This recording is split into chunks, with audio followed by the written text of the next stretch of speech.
please. And the idea is that we're going to be voting on this in November.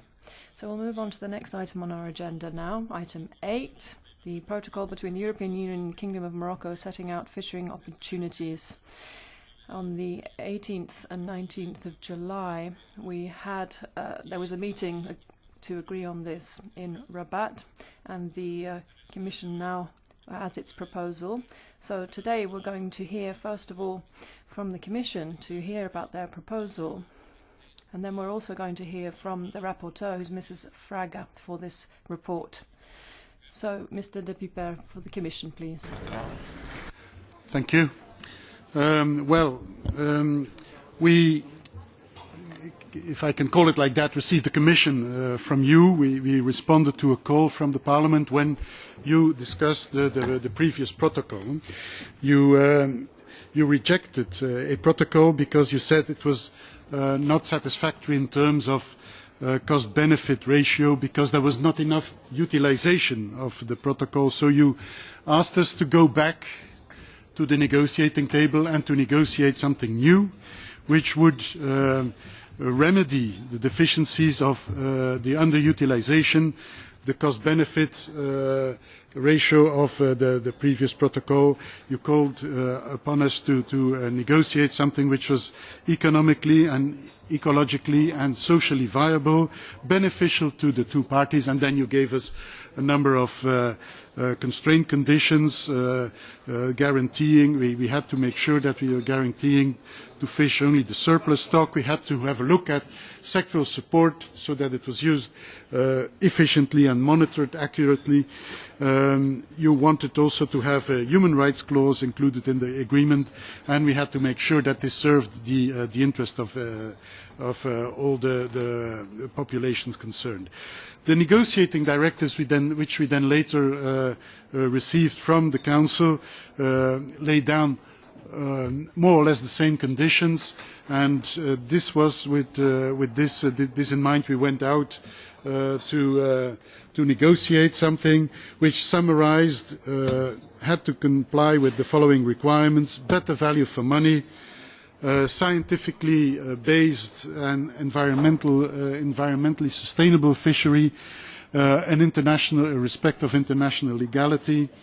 And in addition, of course, in the meantime, the process for reform of our policy added some complementary requirements that was coming from the communication on the external dimension, and I mention here higher fleet contribution, decoupling access payment from sectoral support, and increasing conditionality on the latter.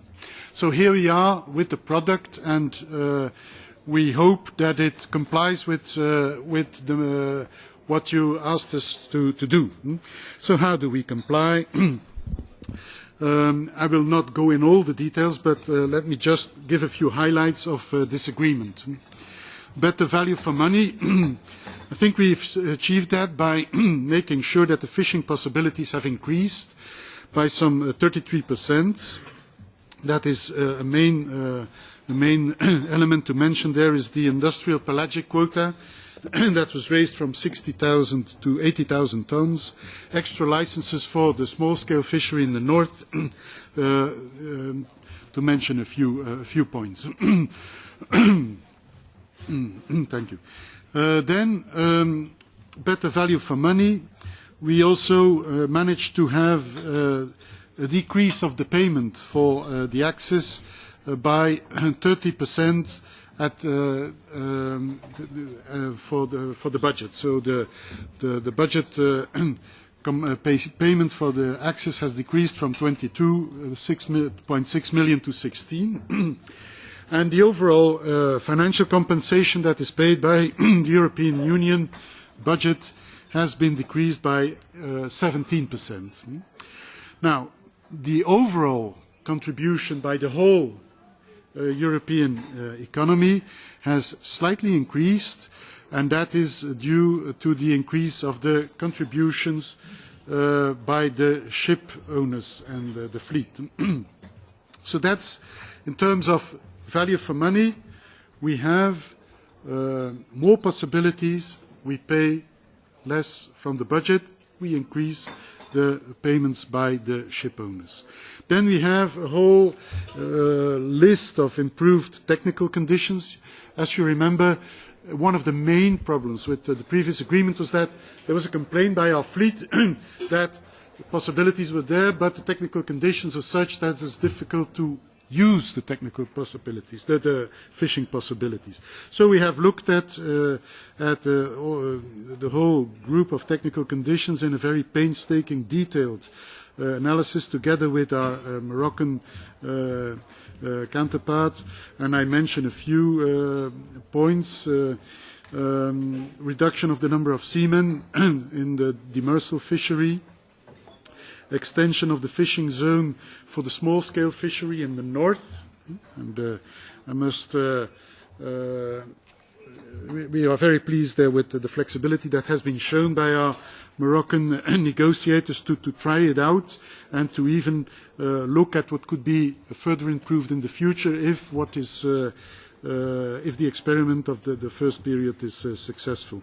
We also have an increased number of industrial pelagic trawlers authorized to operate simultaneously. This is a technical aspect, but an important aspect.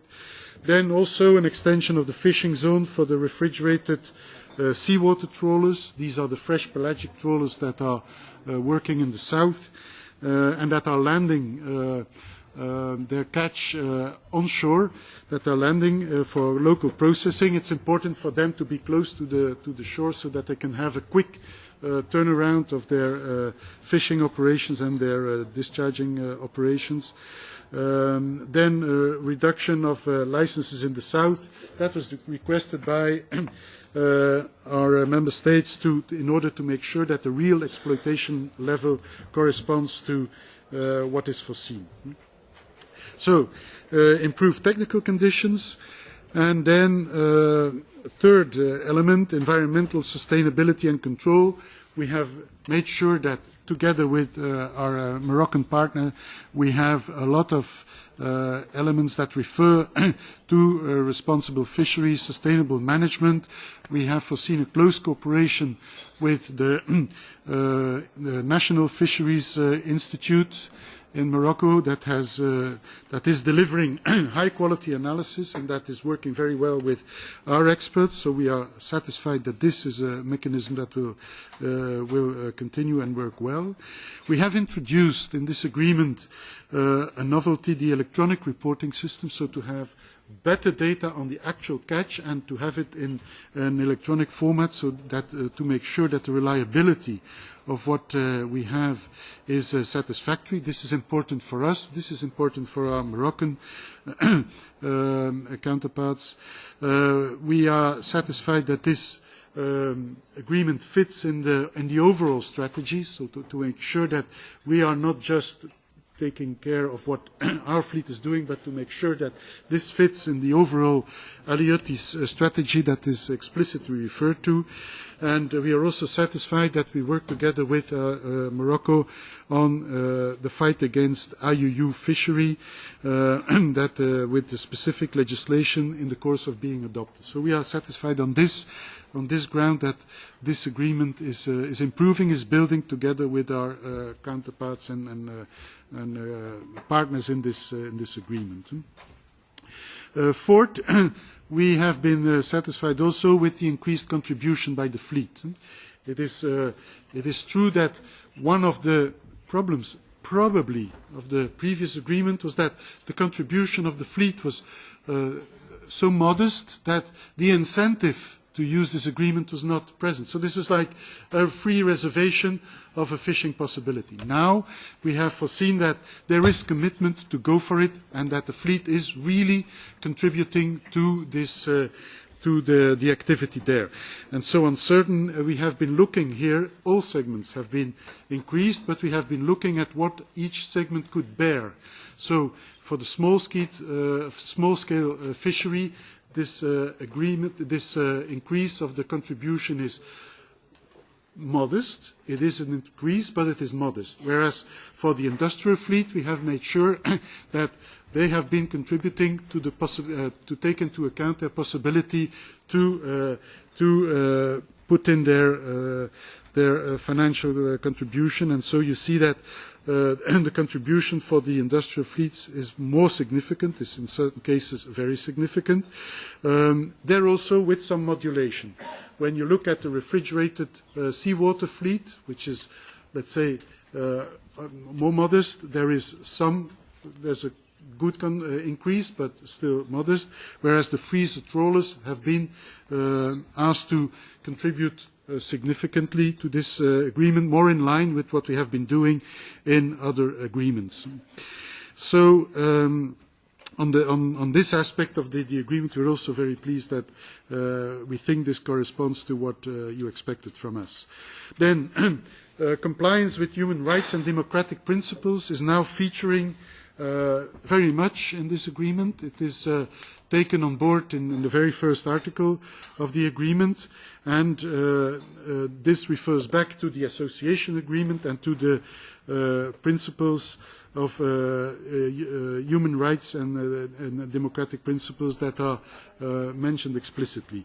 In cases of violation of these principles, there is a possibility for the EU to suspend this agreement by activating the mechanisms which are foreseen in Article 8 of this agreement, and this is a possibility to suspend at the initiative and when one party wants it. So this is not something where we are caught in a loop of discussion which we cannot get out of. I think that this is really what you wanted us to do.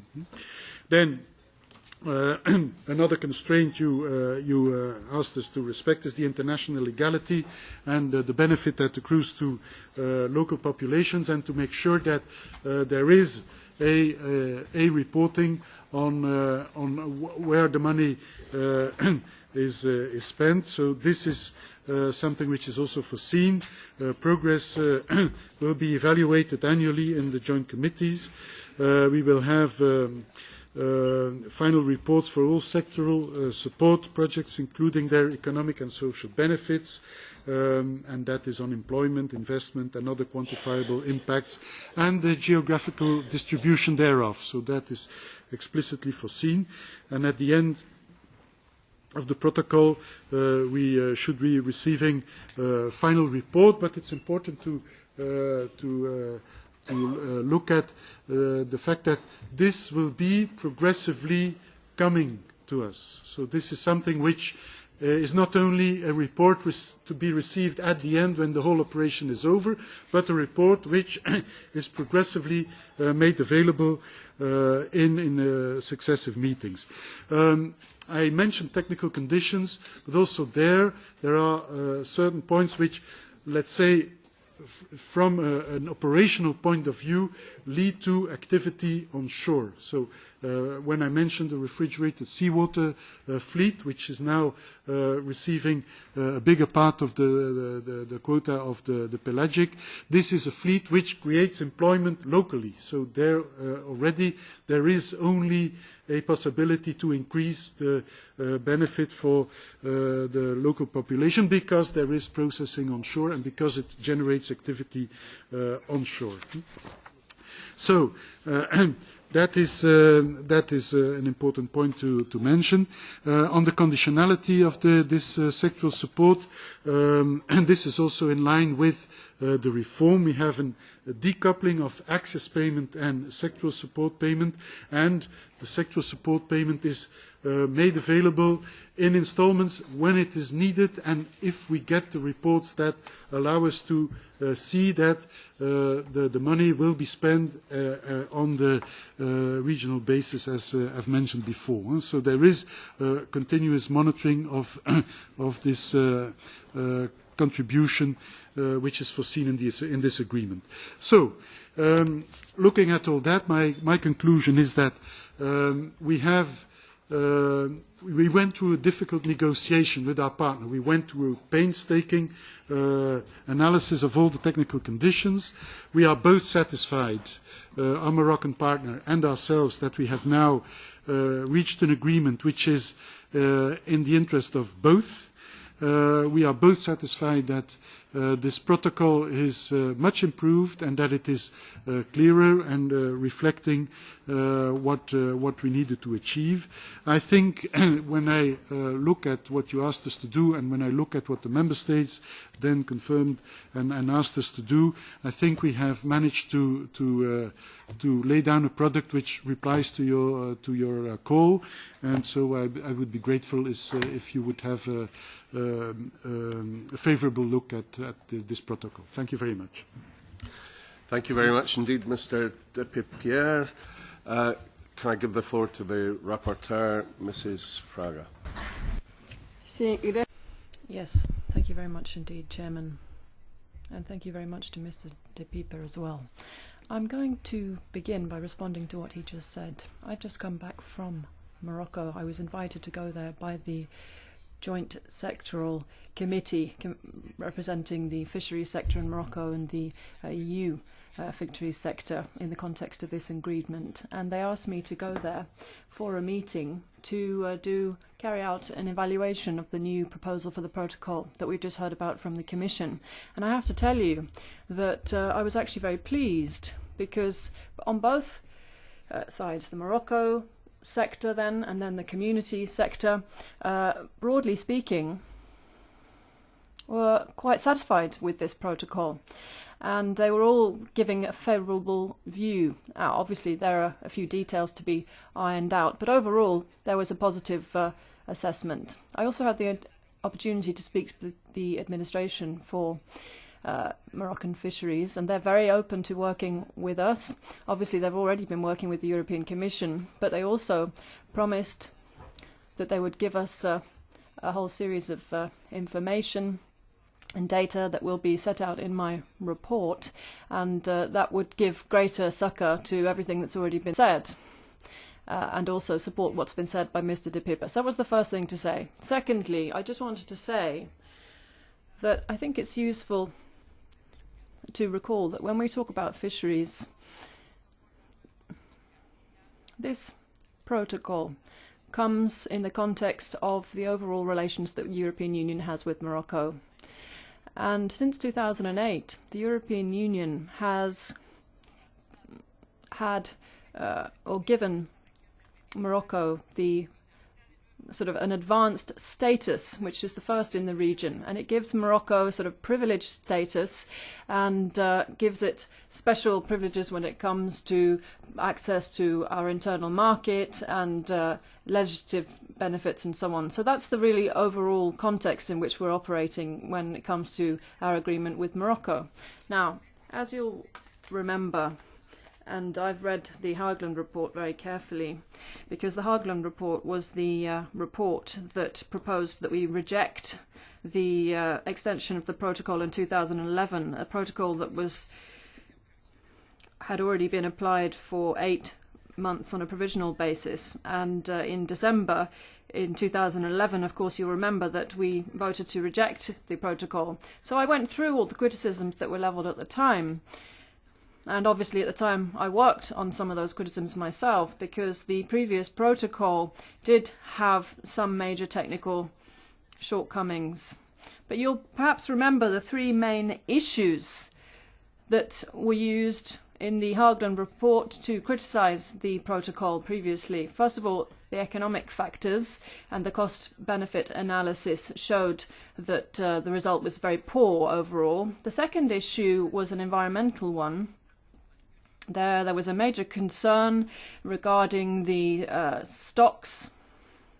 And then the third issue was sectoral policies and the underuse of the agreement vis-à-vis the Moroccan fisheries sector. Now, the rapporteur at the time, as you'll remember, based himself on the ex-post evaluation, which was the only tool we had available to us at the moment, that famous ex-post evaluation. And with hindsight now, working a few years down the line and looking into all of this again, particularly with regard to the report that we had to base ourselves on, I would say that that report really only took into account the first 2.5 years of the application of the agreement. So it actually didn't take into account the whole span of the agreement, but only the first 2.5 years. And then, secondly, looking at the scientific facts available, the report actually based itself on a 2007 report because it wasn't able to use the 2008 report. And actually that 2007 report was using 2005 statistics, so a little bit out of date. Which meant that the stock analysis was a little bit out of date. And then, in addition to that, there wasn't account taken of the last analysis done by the Joint Scientific Committee, which has been set up through the agreement. So that wasn't taken into account either. So now, further on down the line, we can see all of these things clearly, and we can take all of them into account. Now, when it comes to sectoral policies now, it's true that under the last protocol, there was a great deal of detail in terms of how the appropriations or credits should be used for sectoral policy. And that meant that the uptake of this money was extremely slow for sectoral policy support. But that changed when the joint committees were integrated into the Heliotis strategy, and then with this new agreement, this new protocol, of course, all of that has been integrated into that strategy. So it wasn't until the last stage of the previous protocol that things started working properly. Now, those were the criticisms at the time, and I can say now that, although some of this has already been said by the director, I can say now that these issues, the economic issue, the environment issue, and the sectoral issue, those three issues have been resolved, I believe, and they're much more positive in this new protocol. I can say that.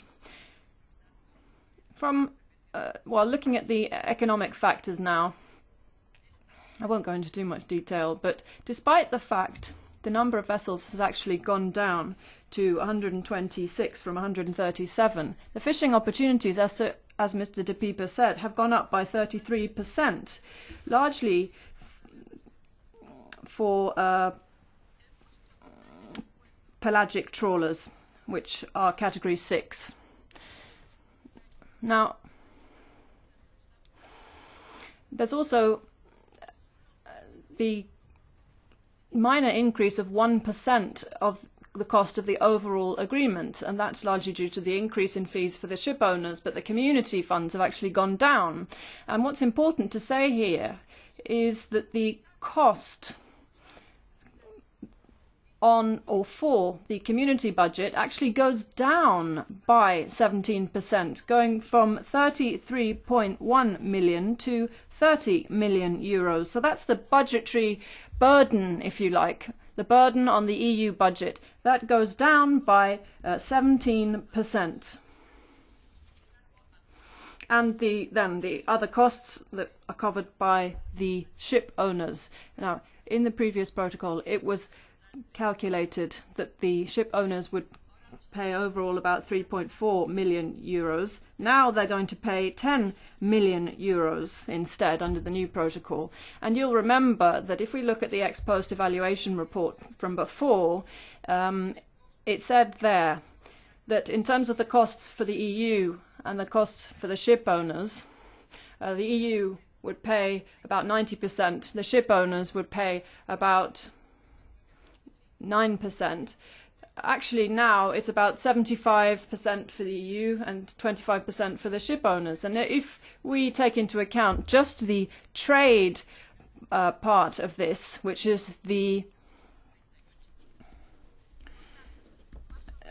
sort of the fishing opportunities costs, then the breakdown for the EU is 62 versus 38% for the ship owners.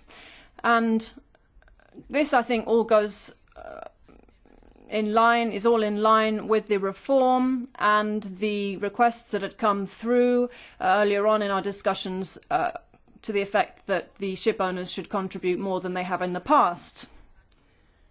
So that was for the economic part.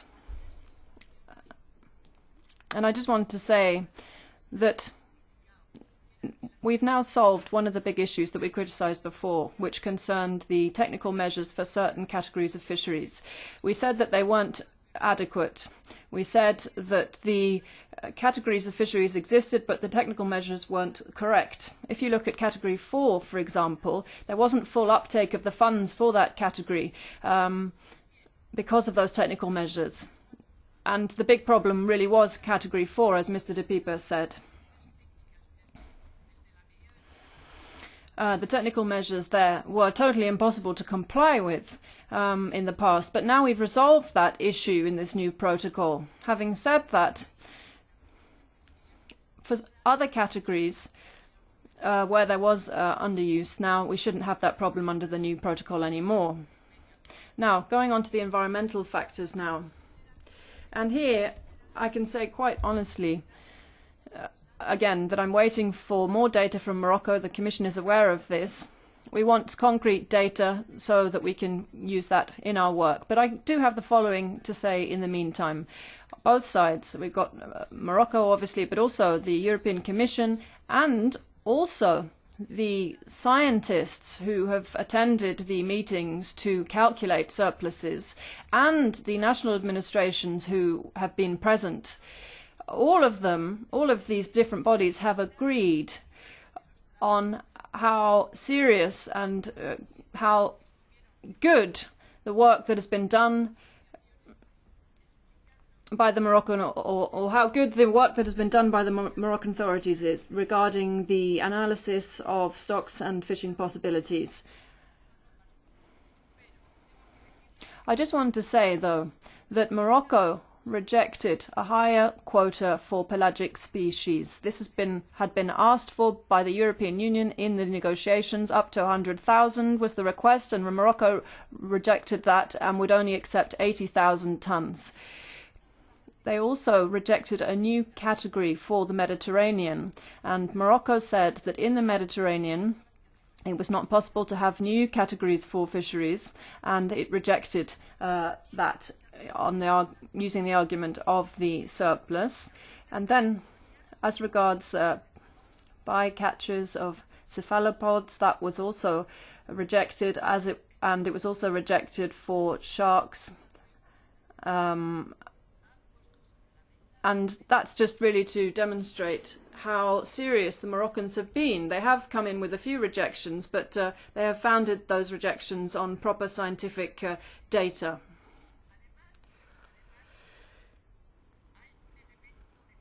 In addition to this, there's a control issue that I think is particularly relevant here, that we really need to take into account. I've attended some of the joint committee meetings, and a few times I've heard the complaints and grievances on the part of Moroccans, because they said that sometimes the data hadn't come through from the European Union as it should. But now we've got Annex 11, which is committed exclusively to setting up an electronic exchange system. So there's full exchange of all the data between the parties. Now, obviously, at the moment, we are trying to do all of this in a sensible, correct and proper fashion so that these exchanges will take place electronically in the future, and there won't be any grievances of this kind in the future, because we think that this kind of infrastructure that we're creating will be very, very useful, and that's in Annex 11 of the new agreement. And then Article 4 of the agreement also talks about scientific coordination at on a very serious basis. The two parties have committed to, on a regular basis, not like in the past when, occasionally they would come in with requests, but they're going to be scientific meetings on a regular basis to deal with scientific issues that have been raised by all of the joint committees. So this is an ongoing structure, which means that there will be better scientific coordination between the parties. And the National Institute for Fisheries Stocks in Morocco, which was mentioned by Mr. De Pieper, and I can say that they have 300 people working for them there. It was a very serious organisation. I visited them, and they've really done a great deal of work in terms of their research and so on. It's quite impressive. Now, the environmental part also is underpinned by a series of guarantees, including controls and checks and so on, which is also going to be covered by this ongoing exchange, an ongoing series of meetings by scientific experts, which is covered by the agreement. Now, finally, I'll go on to the third element, the sectoral element, which was subject of criticism last time. And also, the idea was to work better in accordance with international law and so on, which had been issues that had been raised by the legal reports and so on. I'm going to receive more recent data on this as well, but the new Article 6, I think, fully is in line with what has been said by this Parliament, and also what was said in the new mandate from the Council.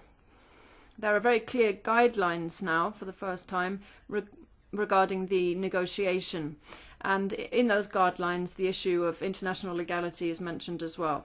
So Article 6 then, and this is a novelty in the protocol, because it responds to Parliament's concerns and the concerns set out in the Council mandate regarding the Moroccan use of financial contribution for sectoral support, and the response the Moroccans give to concerns raised by the local population. As such, Moroccans need to periodically report back on economic and social benefits in terms of employment, in terms of investment, and in terms of other quantifiable impacts, as well as the geographical distribution. So the Moroccans now have to report back to us, and this is set out in the protocol, and obviously this has been signed up to by the Moroccans.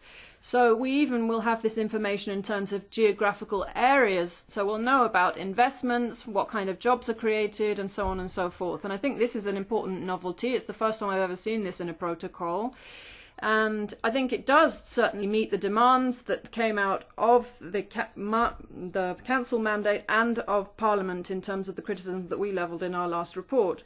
And I also think that these three elements, which were key parts of the argument to vote against the protocol last time, I think now quite unequivocally have been resolved and addressed in this new protocol.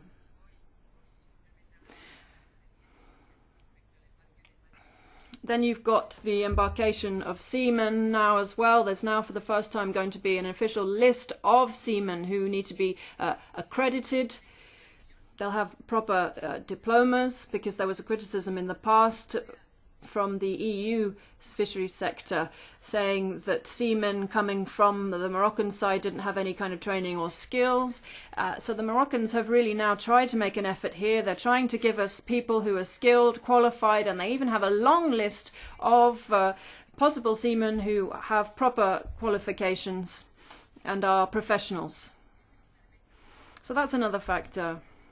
And then there's another issue as well that's important. This is something that the Moroccans said was very important for them, the landings. And that's been taken into account now on both sides, because the Moroccans, for instance, have made an effort to enlarge certain zones to have ports built which are equipped with the proper facilities for landings, and that applies to categories 1 and 2. They've expanded the Mohammedia port. It's a much better port than the other ports that were originally planned, and there the fleet had difficulties difficulties landing their catches. So that's been taken into account. Many things have, and I just really want to say that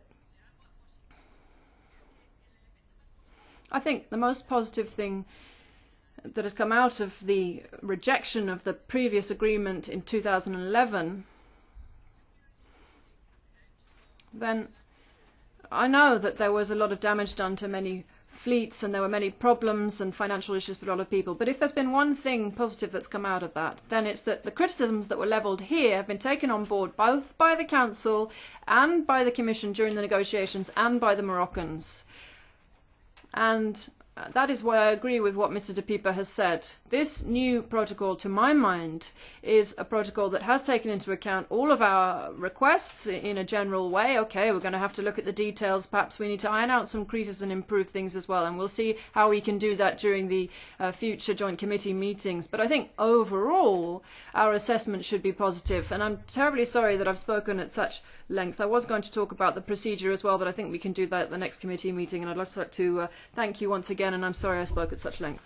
Thank you very much, Mrs. Fraga, as the rapporteur, for a very comprehensive introduction. I've 10 people on the list, so I'd ask everyone if they could curtail 11 people on the list, if they could curtail their remarks, make them as brief as possible. Mr. Romeva. Yeah, thank you, Mr. President, Mr. Chair. Actually, I have some remarks, some questions too. For the Commission, basically. The first one of the remarks has to do with, to me, one of the main problems that was already present on the precedent protocol, and it has not been solved in that one, is the question of the vagueness of the geographical scope. That's, to me, one of the main problems that need to be solved. It was requested to be solved by the Parliament, and it is still not being solved. Actually, the fact that you can have 4 out of 6 categories allowing fishing in the Western Saharan waters clearly demonstrates that there is a problem of definition there that needs to be at least tackled. There is a reference, specific reference, saying that the Moroccan fishing zone means the waters falling within the sovereignty or the jurisdiction of the Kingdom of Morocco. One would read, legally speaking, that this excludes the Western Saharan waters. But if we are based ourselves on the past experiences, we can see very easily that this exclusion is far from real. And the reality shows that actually the use of the waters that are not under jurisdiction of the Moroccan governments are used as if they were, which is totally contrary to the international frames. There is another aspect which is also interesting to mention, is the question of the human rights clause. Yes, there is some apparently new text on the responsibilities on fulfilling the norms and the principles in terms of human rights situation there. Yet here needs to be said that there is nothing substantially new. The reference was already present in the previous protocol, and unfortunately this didn't change much on the implementation of it. So presenting this as something new, to me, is something that is not really accurate anyhow.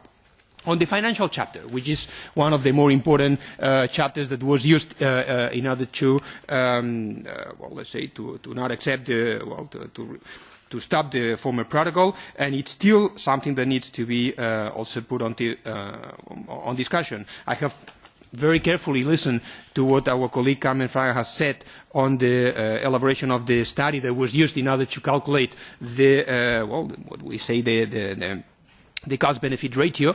The situation right now, it's true, it has reduced in terms of figures for the spend that is going to come from the European Union, and a part of this is going to be assumed by the sector.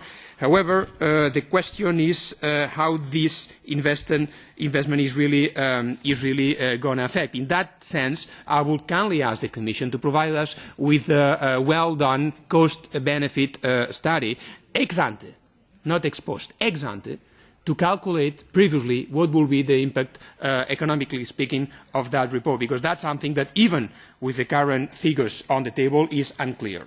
On the geographic distribution, once again, I'm sorry to say the Commission is insisting very much on one aspect, that this is according to the international law because it fulfills the benefits, or it guarantees the benefits for what they call the local populations. Let me remind us two things. One, the legal frame talks also about the wishes, but not only of the local populations, but of the people of the territory, which is something slightly different. And that is not covered in the report. And basically, what it excludes that report is something that to me is crucial. The consultation to the people of the territory. No one has asked the opinion of the Western Saharan people. No one has asked their position on that, and is no guarantee at all that they will be part of the process. Just coming to an end to my final remarks.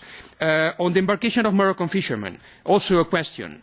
How can we guarantee that on the possible embarkment of seamen are going to be also Sahrawi fishermen, in order to be to allow them also to benefit somehow of the agreement? There is also some aspects relating to the control and monitoring mechanism, but there is a bit too technical, and I'm just ending my speech for two things. One, on the landing of catches. This is also a question to the Commission. The obligation to land fish caught in occupied waters might very easily be perceived as a contribution to the illegal fishing industry. And that's something that we need to be very clear about. And that's something that we need to, at least, to be aware in order to not be, say, confronted with something that is really worrying on many other aspects. Finally, and that's, yes, my very last point there, in terms of, environment status or the situation of the stocks there, I would like very much to know how is calculated, and that then I endorse the request of our colleague Carmen Fraga to have specific reports on that, but how is really calculated the situation of the stocks there, and to have a rigorous assessment in order to be able to base our decision upon. But in that situation, until we don't have that on the table, I'm afraid it's going to be premature to adapt this report. Thank you so much. Thank you very much, Mrs. Petrou. Muito obrigada, Sr. Presidente. Thank you very much, Mr. Chairman. I shall be brief, among other things, because Carmen Fraga, the rapporteur, has taken us right through the whole report, so I don't need to repeat what she said. What I'd like to say first is to point out how much has been lost since Parliament voted against this agreement. We've lost not just fishing opportunities, we've also lost much broader political relations and a relationship of trust with one of our neighbours. So let's not forget where Morocco is. For us Europeans, and particularly for the countries of the south, that is an important aspect. What was rejected with the agreement affects not just the fisheries industry, it affects relations in general with this country, which is our neighbour, and that needs to be taken into account, apart from the fact that, of course, we've lost a great deal in strictly fisheries terms. Now we have 126 vessels. The fishing effort is greater, although the number of vessels isn't significantly, but let me just say that we used to have 800 vessels in Moroccan waters. So we are losing ground, or losing water, if I can put it like that. Second point. Out of the many criticisms in the past directed at the rejected protocol, the protocol that Parliament rejected with Morocco, those criticisms, I think, have been taken seriously now, and there has been a commitment to respond to them, although, as Carmen herself has said, there remains room for improvement, but there always is room for improvement. Criticisms have been taken seriously. There is a serious commitment to give satisfaction, that's clear, and very significant things have been done in this document that is now in front of us. Now let me come to my last point. There are a number of aspects that have to be borne in mind and that are important when you talk about fisheries agreements. First of all, the political issue, in other words, our presence in the waters of third countries. We know very well that if we don't go there, others will go to fish there with different priorities and concerns. And in the case of Morocco, we've got what amounts to 1% presence. So it isn't really significant, although it's important to us. This is an aspect that needs to be taken into account. Our presence in the world, our image in the world, which is supposed to be based on high ideas of social and environmental responsibility. Now, in economic terms alone, this is essential, this agreement for our fleet. It's one of the most important ones in economic terms. What's interesting to see in the new agreement is that there has been a 25% increase in costs to the fleet owners. And that shows how interested they are, even at a cost increase, to make their presence felt there. Now let me come to the social aspect. There is still here a clear improvement in terms of human rights and social concerns in general to the benefit of Moroccans in return for our presence in their waters. Last point, in order to be brief, as I threatened at the beginning, environmental issues. That too is better taken into account in this new draft protocol, which is exactly why I conclude by saying that what we have here is a protocol which is probably the most rigorous and the most ambitious protocol that we have ever seen in this Fisheries Committee. I hope it will be a pattern for others, set a pattern for others in the future. But we have to bear in mind there's been a great effort made. A lot of the result is very satisfactory, and we have here now the most demanding agreement we've ever had. If you compare it with other agreements, and there are 3 on the agenda today, you can see that. So I very strongly support this agreement in its present form, and I'm grateful to Carmen Fraga for her very detailed analysis of the various aspects of the agreement, which I think which justify my support for it. Thank you, Mr. Chairman. Thanks very much, Mr. Ferreira. Muito obrigado. Thank you very much. To be brief, I'm only going to address one aspect, one of the problematic aspects that led to the rejection of the previous draft agreement. These things have been mentioned both by the rapporteur and by the Commission. There are economic aspects, there are environmental aspects, and there was also the issue of what was regarded as an attack on international law. And I'm going to concentrate on the last point. I entirely agree with what Mrs. Patrão-Neves said. The non-agreement to this protocol was bad for European fishing fleets. It was bad for Morocco. But the only people who are responsible, the only thing responsible for that was the fact that the agreement proposed was illegal in terms of international law. The Commission had a number of opportunities over the years to correct the agreement, bringing it into line with international law, and the Commission didn't do that. We pointed out a number of times that international law was being broken, and the Commission stuck to its guns.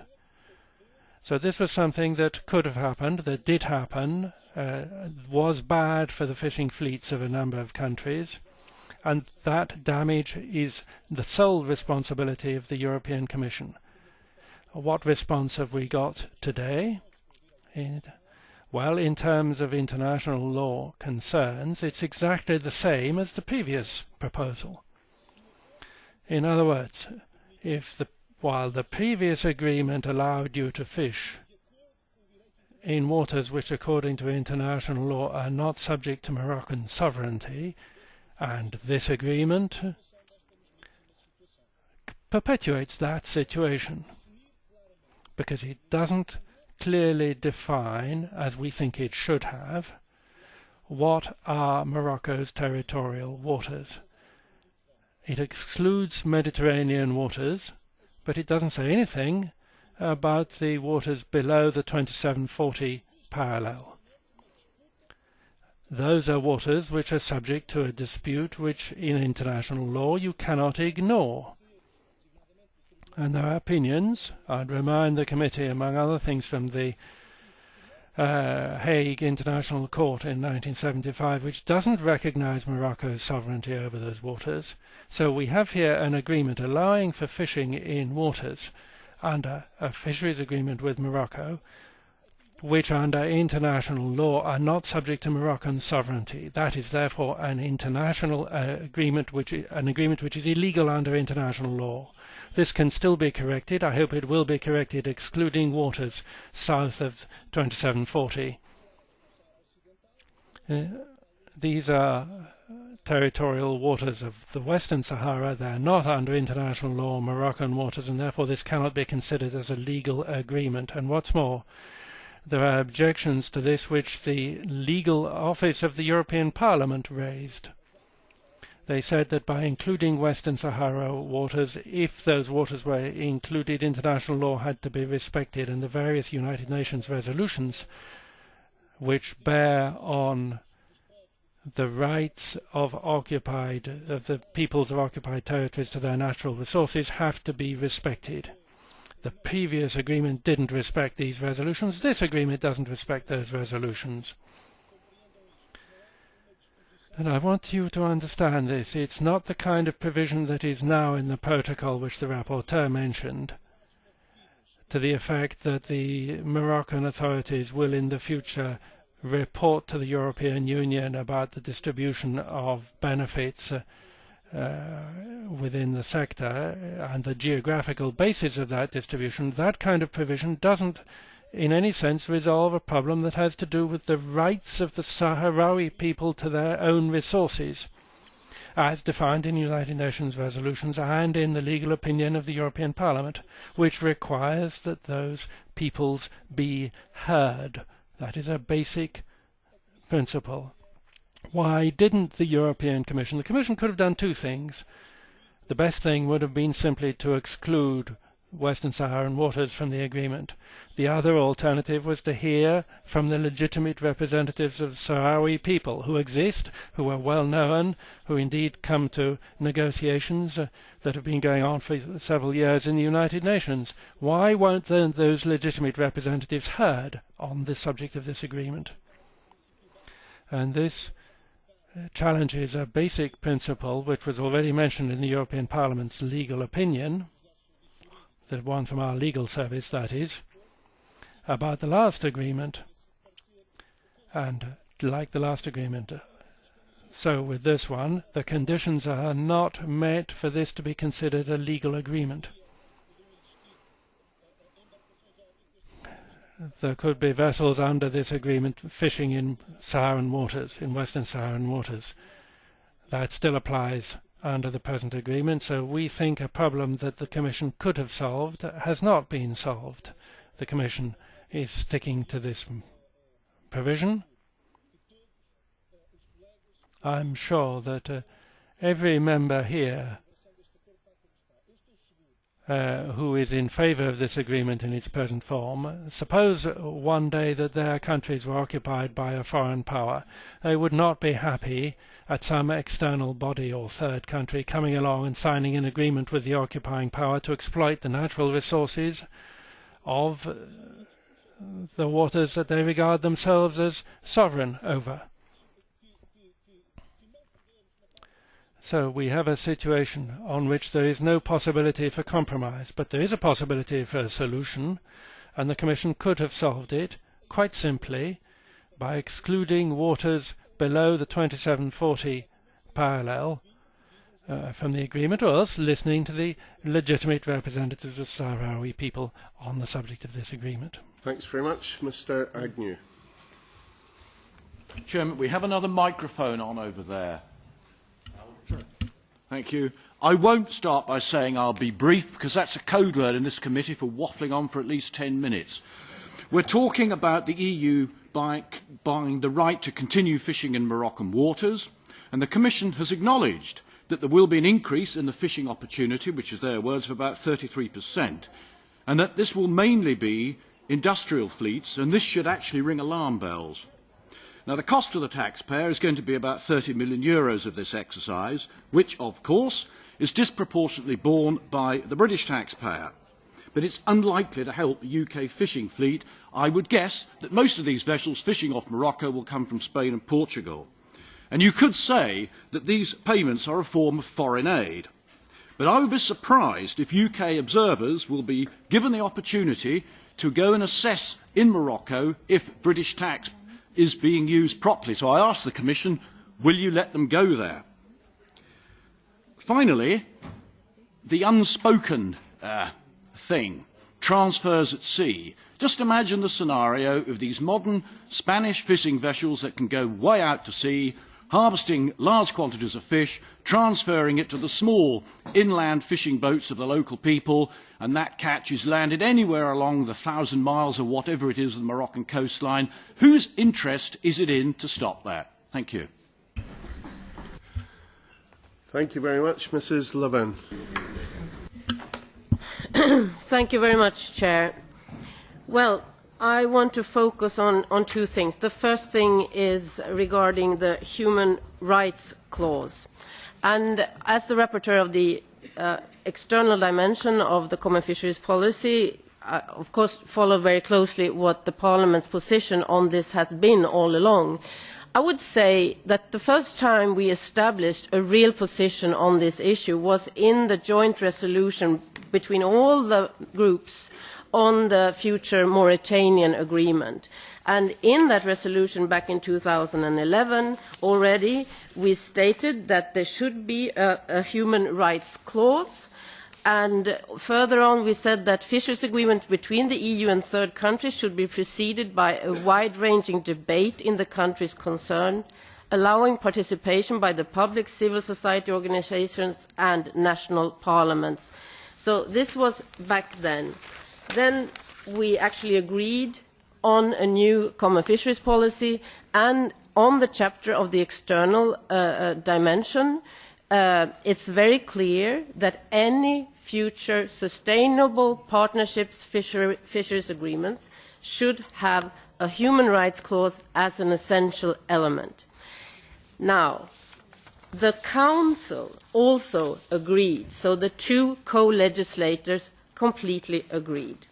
Now, the Council, when it issued its mandate for the negotiations for a future Moroccan-EU agreement, said, and I'm going to quote this even if it's restricted, because I think when it comes to human rights, nothing should be restricted information. So the Council said that a new protocol, and I quote, should have a clause about consequences in cases of violations of human rights and democratic principles. This was the Council's mandate. And, well, our mandate was in the form of a resolution, and in that resolution it was very clear that it should be respect of international law and human rights. So what do we have here? In this new protocol, we have a very, very vague reference, not to a suspension clause in case of violation of human rights, but we have a reference, and the Commission already said so, it has a reference to the association agreement on developing dialogue and cooperation, where it's very, very vague. So if you go to this association agreement, it says that respect for democratic principles and fundamental human rights established by the Universal Declaration of Human Rights shall inspire the domestic and external policies of the community and of Morocco and shall constitute an essential element of this agreement.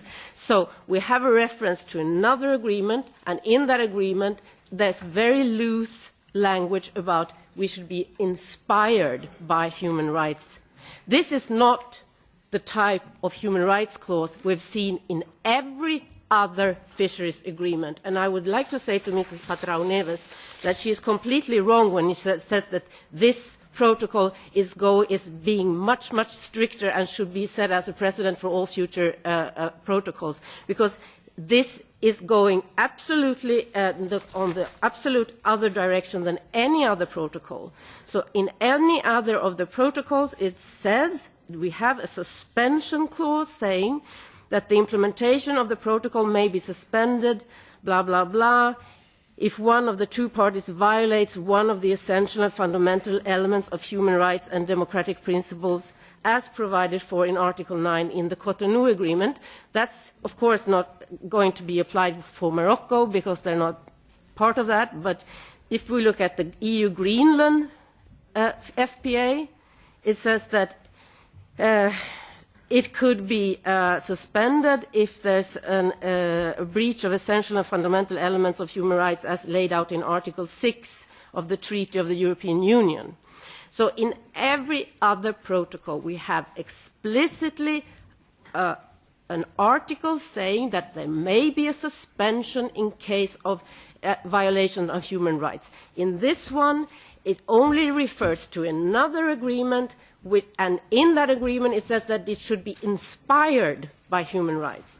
And the article that the Commission seems to be very proud about the suspension of the protocol, it only talks about in any case of dispute between the two parties, there might be a suspension of the protocol. But it doesn't refer to human rights.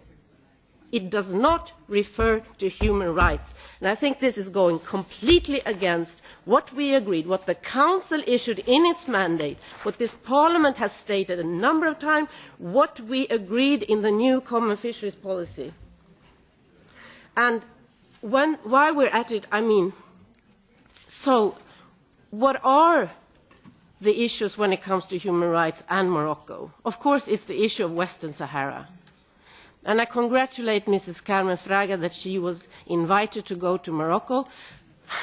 I tried to go to the occupied territories of Western Sahara together with 4 colleagues, Ivo Weigel, former Foreign Secretary of Slovenia, and Norbert Neusser from the SD group, and some other people. Pino Arlacchi, who used to be the Undersecretary of the UN, was also supposed to go, but he couldn't go in the last minute. Otherwise, he would also have been one of the MEPs stopped at Casablanca airport. I'm talking to the Commission. I wanted the Commission to hear this. Can Mr. De Pieper listen, please? Yeah. I said that if Mr. Pino Arlacchi, former Undersecretary of the UN, had not had problems in the last minute, he would have been one of the 5 MEPs stopped at Casablanca airport and not allowed to go and visit the occupied territories, to meet the people there, to go along what we stated in this resolution, to have a dialogue on democratic principles, etc., etc. We, of course, informed the Moroccan authorities before we left, and we should maybe not have done that because that's what the reason they stopped us. We wanted also to have a dialogue with the Moroccan authorities in Western Sahara and have a dialogue and meet with them, but we were not welcome. We were not welcome. We had the most rude letter from the ambassador of Morocco ever, saying that we were known activists. Okay, fine. So I wrote a question to the Commissioner Damanaki. Okay, so we're not allowed to go there because we're known activists. So how has the Commission made investigations on ground in Western Sahara to monitor the development of human rights principles and democratic principles in Western Sahara? I got the answer from the Commission. I asked, how many times has the Commission gone there? Or does the Commission have any intentions of going there and monitoring by themselves the development of human rights? And the answer was no, 0 times the Commission has travelled there. And it speaks for itself. I have a book here from Sweden, 2 journalists travelling in the occupied territories, and they can't even say that they're journalists because then they will be expelled.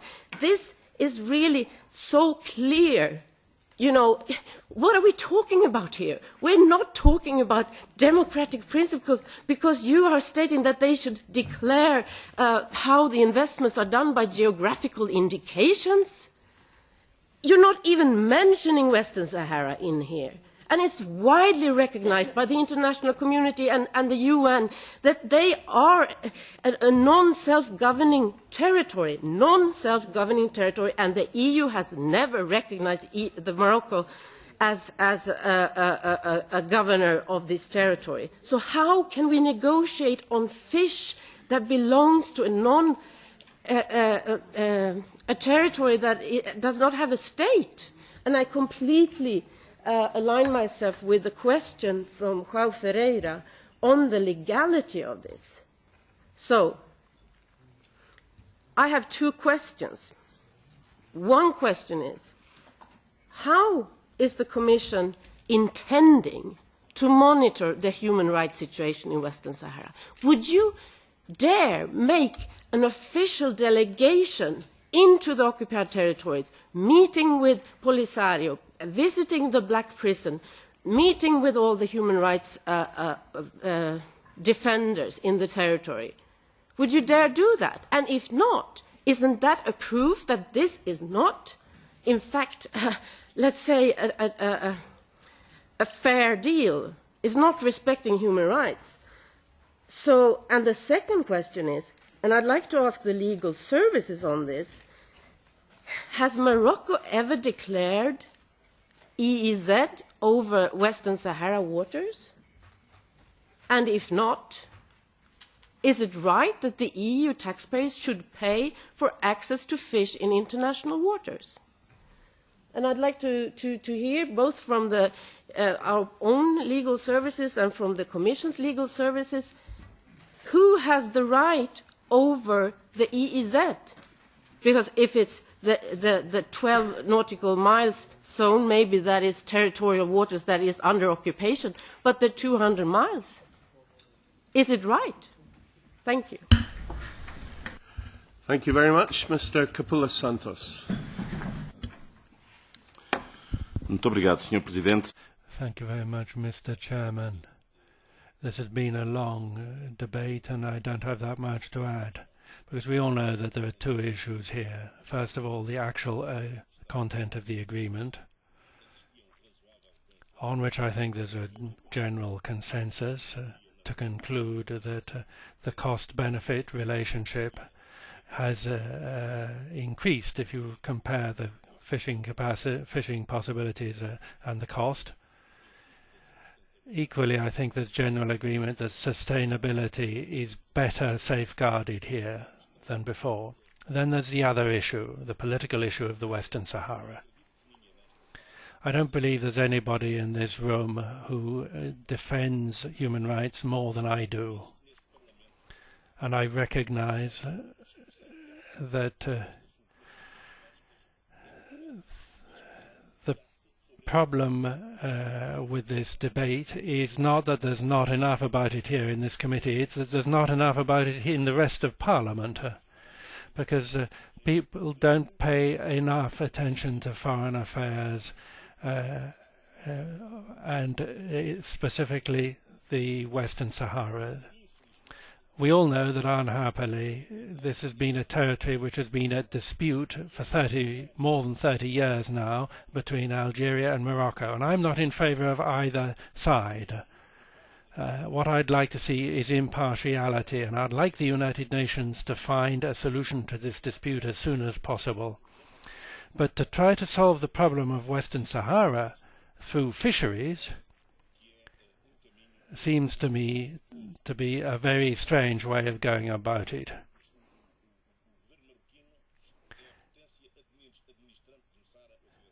The Moroccan government is at the moment administering the Western Sahara, and that is a fact that has to be borne in mind in this agreement.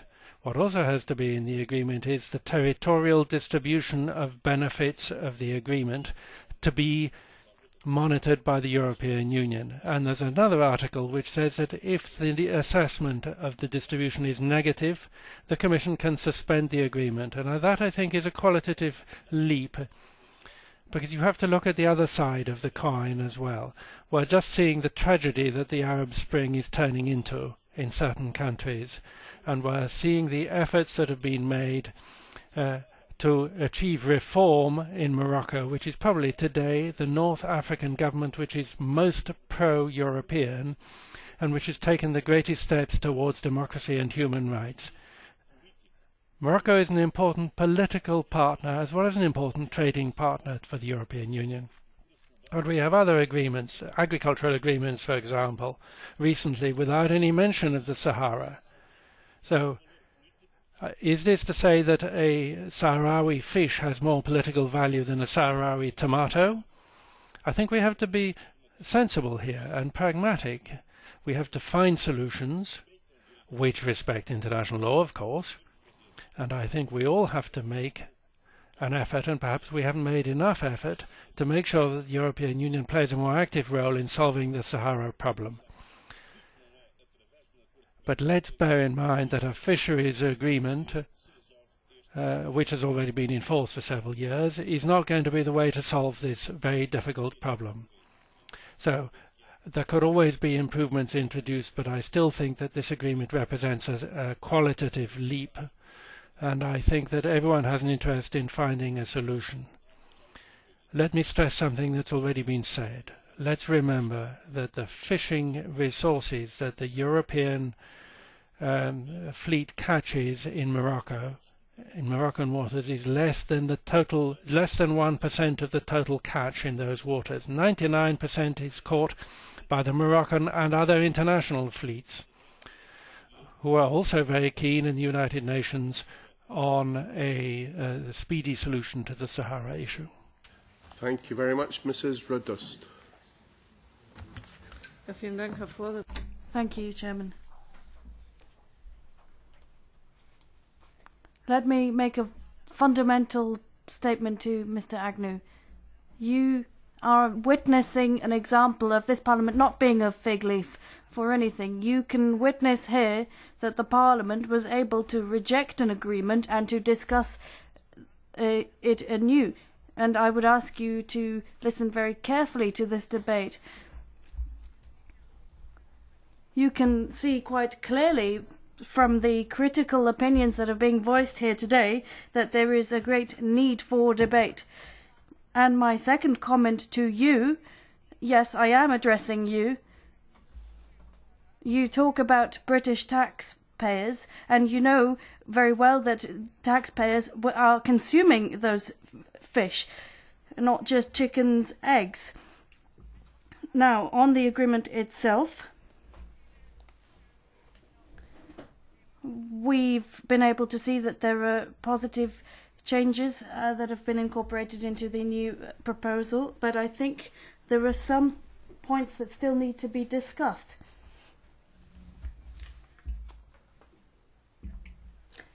As regards Western Sahara, I think the wording is not clear enough.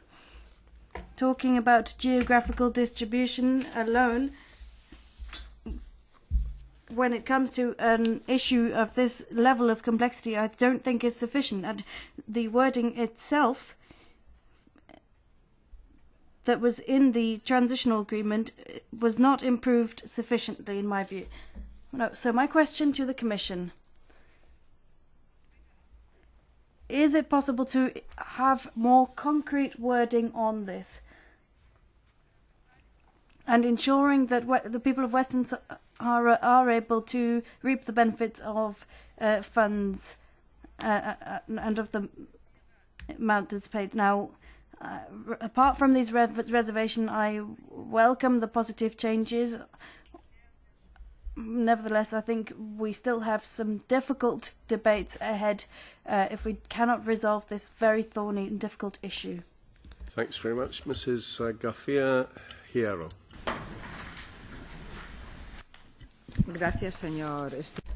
Thank you, Mr. Stevenson. It is difficult to not get carried away by emotions when it comes to these difficult issues. But I, for one, have always defended human rights. But an issue that's separate from that is the question of international law and self-determination. These are different matters, and those are some things that have been debated for a long time. I agree, but that's not for me to decide on as a member of the Fisheries Committee.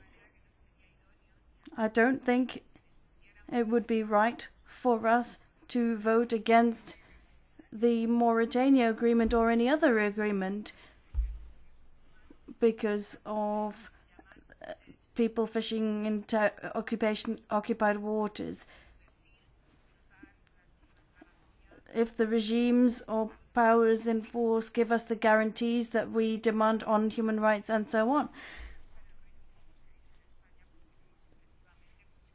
I think if we're going to be meticulous about this, I think there are all sorts of things we could really pick faults at, but we need to be clear about this. More than a year of work in Commission has gone into this, and also, of course, the Kingdom of Morocco has worked on this, paying attention to the Parliament's mandate and request. I and other members and the rapporteur have recognized this. It is a fact, and there is a significant improvement here in the agreement, a qualitative improvement, and there are major advances that have been achieved, not just for Europe. The 5 or 6 vessels that will fish in Western Saharan waters that come from various different European member states, and let me remind you that there are many member states affected by this, not just Spain. These vessels have been paralyzed. All their activity has been put on hold in times of crisis, and we are being asked to be ever more austere. But over and above this, this is an agreement that goes beyond just fishing. It's an important aspect for the European Union. I've worked on development, international cooperation with the Kingdom of Morocco, and I can tell you that the agreements that have been signed up to thus far are beneficial. They are beneficial also for the peaceful coexistence of both continents. So we were being told that there were exaggerated demands from the Moroccan side, and the Commission has been able to negotiate that to a more reasonable level. There is a reduction from the contribution from the community budget, which is being made up for by the ship owners, and there are a number of clauses in the agreement as well regarding benefits for the population, for the local population, training opportunities for the fishing sector, talks about improving environmental criteria so that we're in line with the new CFP reform. And finally, to sum up, there is also a reference from the Commission to ongoing checks and follow-up to ensure that democratic and human rights are being respected. Well, I think that's more than enough, really. It's a good agreement. It needs to be supported, and I think this comes at the right time. We are talking about a trade agreement, after all. I'm not here speaking at the United Nations General Assembly. I wish that were the case. But that's where these discussions need to take place, not here. So when it's the UN General Assembly, those issues need to be raised there, but not here in the Fisheries Committee. So with due respect to all the opinions that have been raised, and with all due humility, I would say Well, I have never heard or read anything to question this. We all know that this is a complex issue. We need to look for solutions, but of course this is not the only issue that requires solutions. But let's remember that this is a fisheries agreement, it's a trade agreement, and it's important to be able to negotiate in such a way so that all parties can sign up to the agreement. Mrs. Thomas.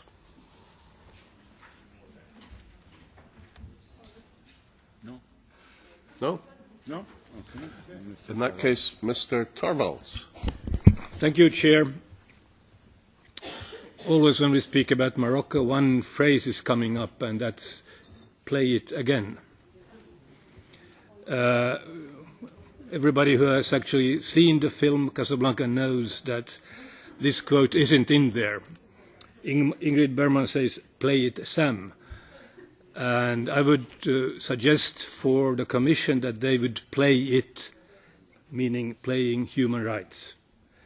If they don't have a player, then they should probably try to find one. This also slightly remembers of Opera by Bizet, where Carmen plays the head role. And I think Madame Fraga is very apt to that role. And I don't know if I'm sort of forced to play the role of Don José or Escamillo, but we'll see. Many things have been said already, so I try to be very short. First of all, the United States always, when they do making diplomatic agreement, they always exclude Western Sahara, and I think I'm not always convinced that they make it precisely right, but in this case I think they are on the right track. And I think that what Mrs. Levine said about asking for a legal opinion would be the correct thing to do this time. Then we have a very interesting question about value for money. Some could read this as subventions for the Portuguese and the Spanish fleet. I think that both countries actually need some support from us, so I'm perfectly okay with helping them out. As I had said before, I would be completely okay with helping out the Greeks, because I think that's what we as Europeans are obliged to do, and not just as idiots look at only national interests. So, that was not personal. That was general. We have them in Finland also, so don't take it personally. So I will be interesting to hear and work together with Carmen, and we're going to sing either together or in different parts. But I think we should look at the human rights issues very carefully. Thank you. Thank you very much. Another brief word from Mr. Capoulas Santos, because I don't want a second round. No, Sr. Presidente, era só para contestar. I just wanted to contradict something that has just been said. There is no major Portuguese interest in this agreement. We have 7 vessels, small pelagic vessels, in this agreement, so there's no major commercial interest in from Portugal in this agreement. Okay, thanks for that correction. Let me say one or two things about this myself. I think, first of all, we have to remind ourselves that we are the Fisheries Committee. I think Mr. Capoulas Santos drew attention to this fact. We've discussed in this long debate this morning everything from development, human rights, international law, Polisario. We've even now had Mr. Torvalds discussing Grand Opera and Humphrey Bogart movies.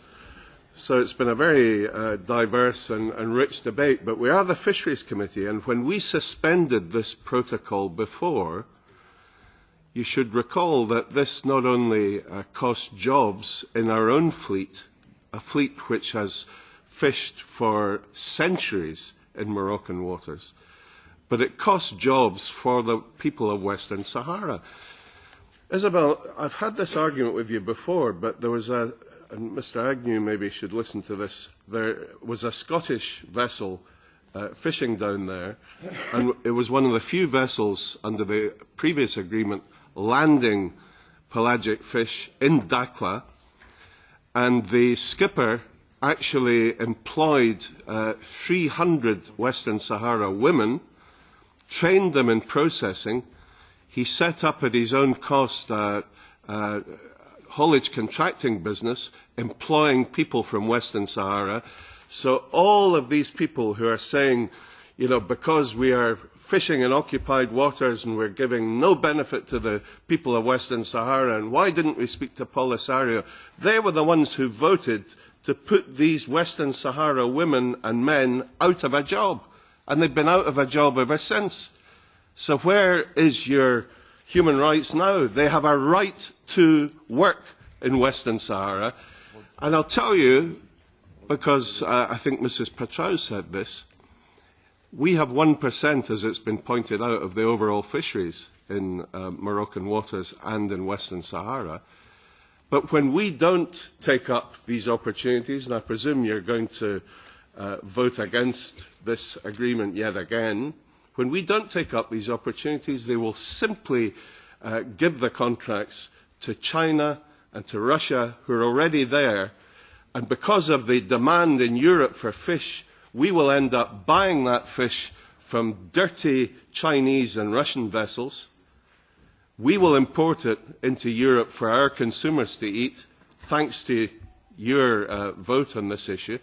And these Chinese and Russian vessels don't care a damn about Western Sahara, don't land any of the fish there for processing. There will be no jobs for people from the Sahrawi community at all. And they will transship these fish at sea, so no processing jobs, no haulage jobs, nothing. Is that what you really want? No, I mean, everyone's had their say, and you know, I'm closing the debate now before I give it back to Mr. De Pieper. Mr. Stevenson, since you addressed me directly, I'd like to answer just 2 seconds. Sorry, I'm not addressing you directly. I was addressing a variety of people who clearly are dead set against this particular protocol. I mean, everyone is going to want to come back in now, but we can't open up the debate again. Everyone has had their say in this, and presumably there will be... I would have loved to meet those women if they had allowed me into Western Sahara, or this committee for that matter, because we were denied to go there on an official delegation. Can I just say that I brought a film that was taken by the Scottish skipper and showed it in this Parliament. And if you didn't come to see that, it was widely advertised. If you didn't come to see it, then I'm sorry, but it showed the Western Sahara women working in this factory in Dakhla. And these people have been out of work ever since. This new protocol, this new partnership agreement, will give these people work again. And it will mean we can import clean fish caught by our fishermen with the employment of seamen, trained seamen from Morocco and Western Sahara. It will mean we can import that into the EU. So the one thing that I do want to ask the Commission, there is no information in this agreement about the distribution of the catch. I mean, we cannot, from Scotland, send a pelagic vessel all the way to Western Sahara if we're not going to get a fair share of the catch. I've been told by the skipper he cannot function without at least 15,000 tonnes, but there's no indication here about any of the distribution, who will get it, what's the criteria. Under the old protocol, the Dutch vessels were given most of the catch, and they were far too big to be able to land in the local ports. So all of their catch was transshipped at sea. Now, I understand that the ports have been extended so that more vessels will be able to land, and that's good.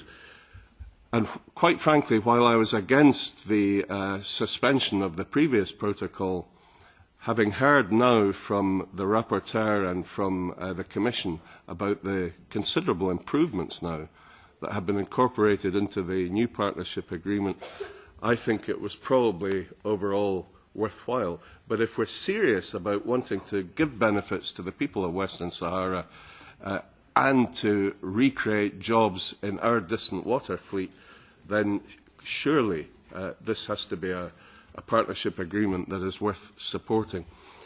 A very brief comment, please make it brief, from Mrs. Rodust and Mrs. Loven, but I can't open up the debate any more than that. Nein, das werde ich sicher nicht tun, Stuart. I won't do that, Struan. But I think that you should announce generally when the list is about to be closed. So I had requested the floor, so I wanted to avail myself of that opportunity. I must say that listening to this debate, it really makes me sigh.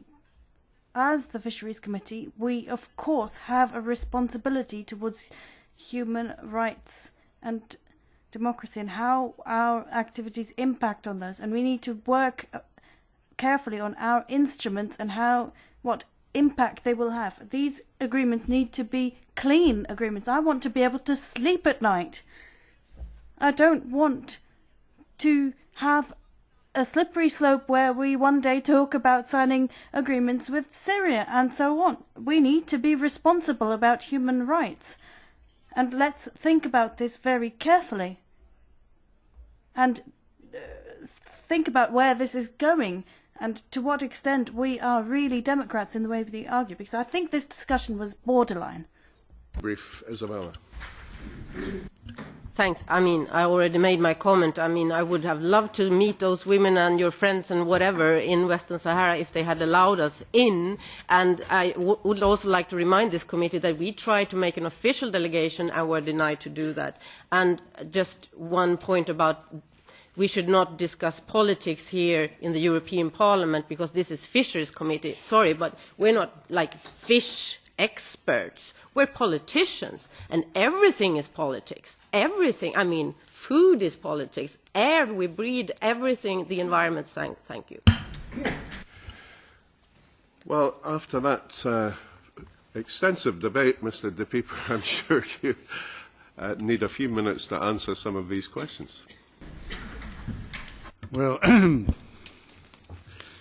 you've given me enough material for a whole day of discussion and presentations and analysis.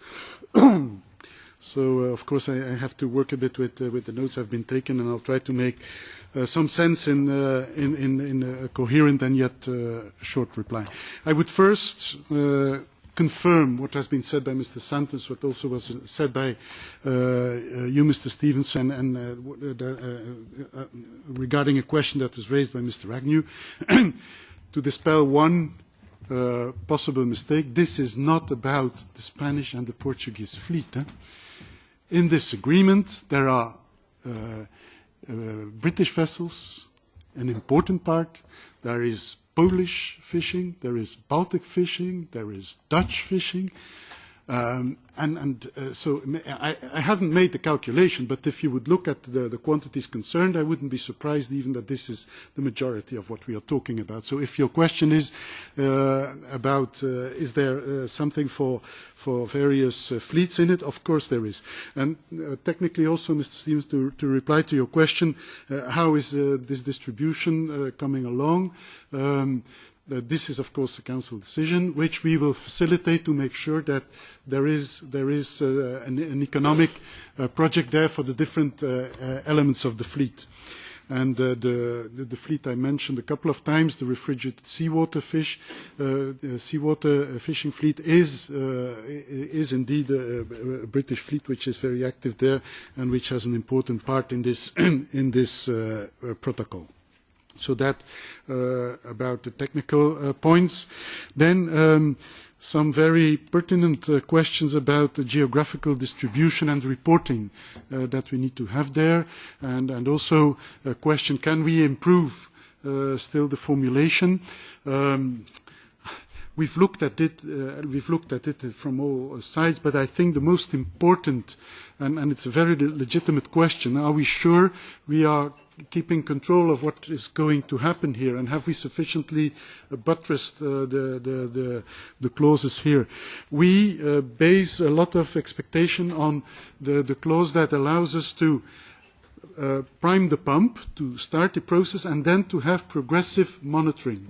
The satisfactory progressive monitoring and reporting on the geographical distribution is a precondition to go further with the execution of this agreement. So my reply then, can we still change the formulation? I would say probably not. I mean, we've turned around this on many occasions.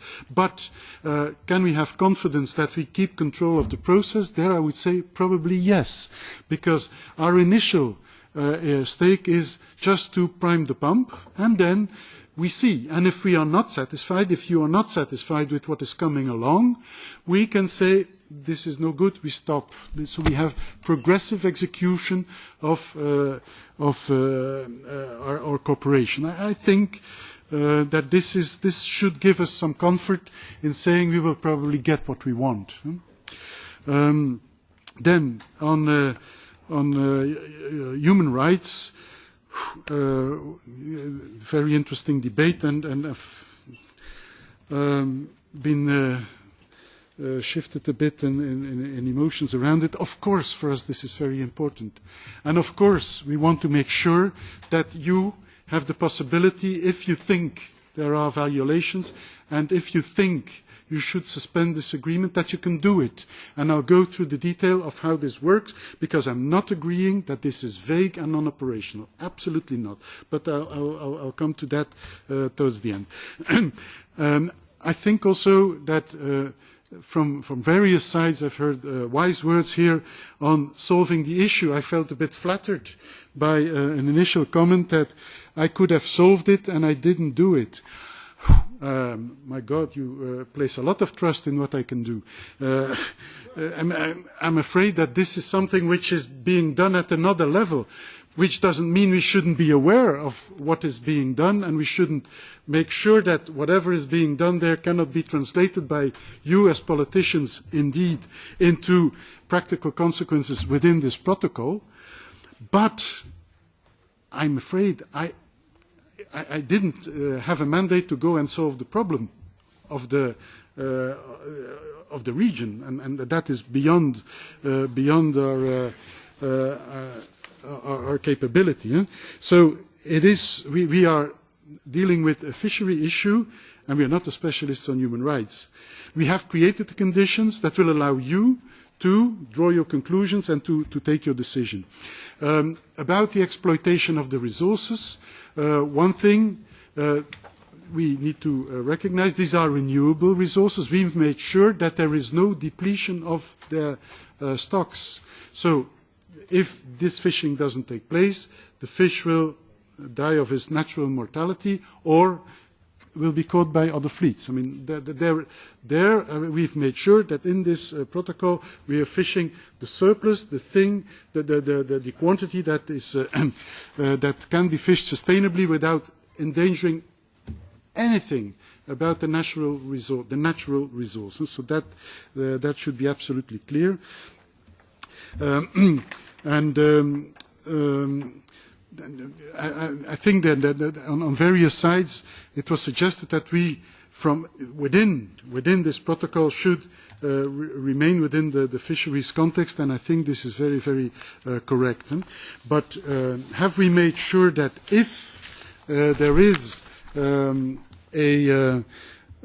violation of human rights, we can suspend? Of course we have.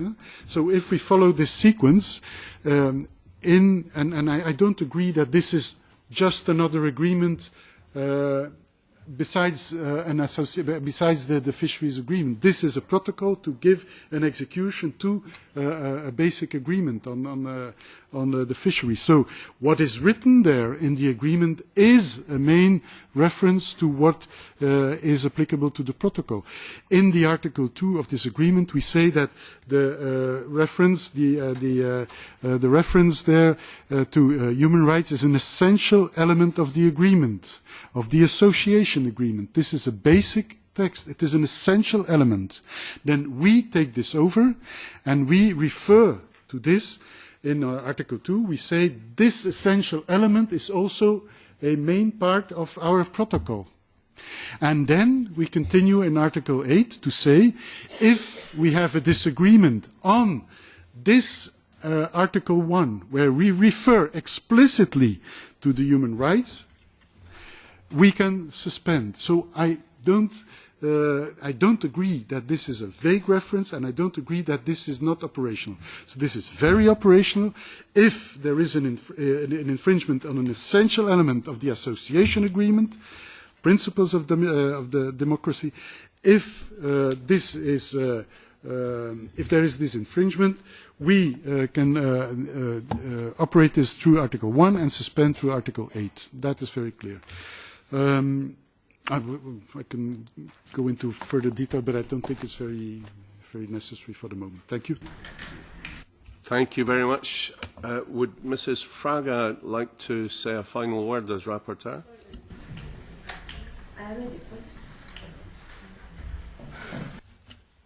Well, this is your fourth intervention, Isabella, but we will have another debate on this when the rapporteur presents her report. Can it not wait until then? Because we have closed the speakers list.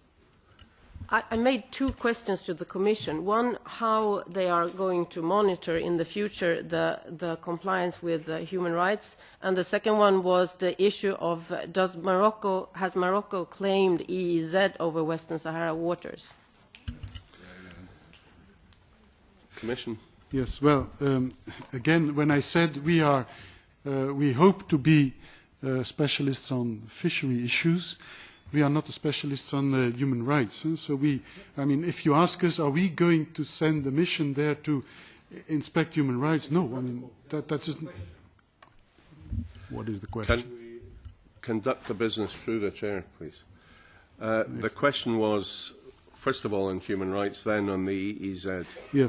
Well, for the EEZ, this is a complex legal question which I thought was addressed to the legal services, and I will refer back to the legal services to answer that question.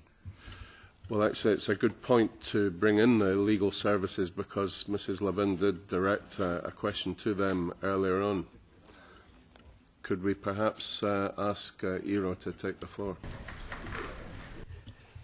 Thank you, Mr. Chair. At this early moment, I would only say that according to the normal rules to referral of questions to the legal service, we would be very happy, of course, to give you a recent legal opinion on any issues required, but I'm also afraid I'm absolutely not prepared to give any reply on the spot on these questions. Good. Well, maybe we could ask for clarification from the legal services to coincide with the rapporteur's report when it's presented in committee. Very brief question to the Commission. Sim, obrigado. Thank you. I asked two very specific questions of the Commission, and neither has been answered. Let me repeat them. First question. Why didn't the agreement exclude waters below the 2740 parallel? The Commission says it can't resolve a regional conflict, but I didn't ask it to. It could resolve the problem in the previous agreement by excluding the waters to the south of 2740. This is fisheries, so we're talking about the waters that Morocco has sovereignty over under international law. Why did you not exclude the waters below the 2740 parallel, as happened in the agreements with between the United States and Morocco? Second question, equally unanswered, which I repeat. Why didn't you hear the legitimate representatives of the Sahrawi people? They exist, they are known, they're involved in negotiations in the United Nations. Why didn't you hear from the Polisario front? Those are my two questions. I'd like an answer. There are other people now asking for the floor. The list is closed. I'm not having another debate on this until we get the draft report from the rapporteur at the next meeting. But perhaps I could answer the first part of Mr. Ferreira's question.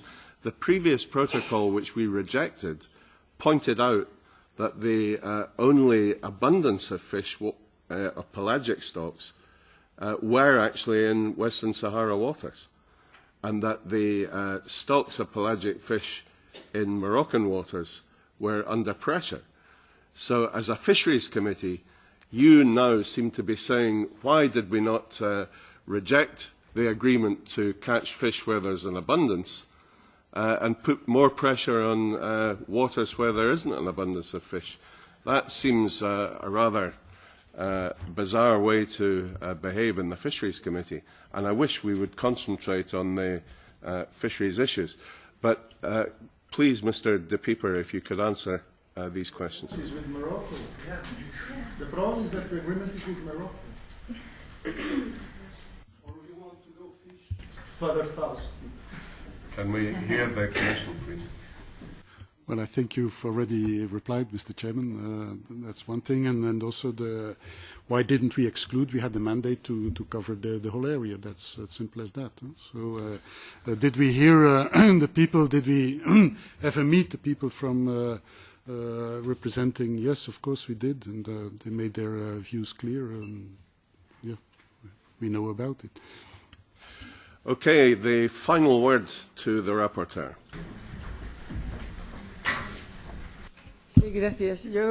Yes, thank you. I will be brief,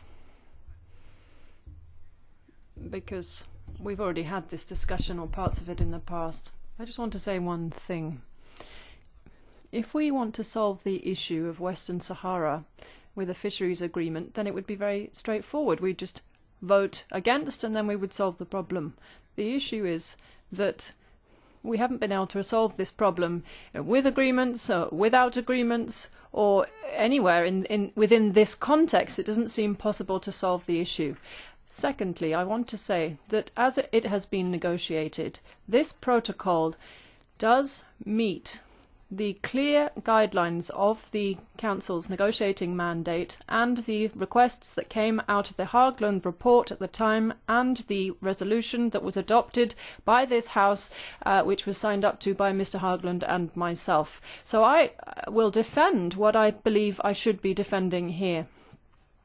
Next, and responding to what Mrs. Rodust said regarding sectoral policy, she only has to read Article 6 of the previous protocol and compare it with the new Article 6 to realise the difference in focus. And this was an issue that did raise doubts previously, because the legal services always said here that we needed to guarantee clear investments in this area in the Sahara. And that has been done now, but it wasn't recognised in the protocol. But now it is acknowledged by the protocol. In geographical zones, we have to justify investments that are being made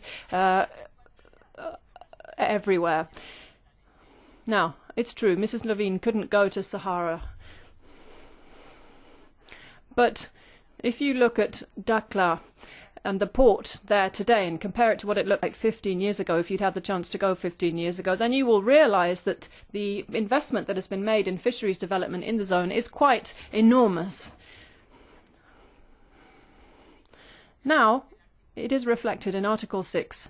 It says very clearly what needs to be done, and this was done in the past, but it wasn't set out clearly in the text. And then, just to respond to your question regarding distribution, in the new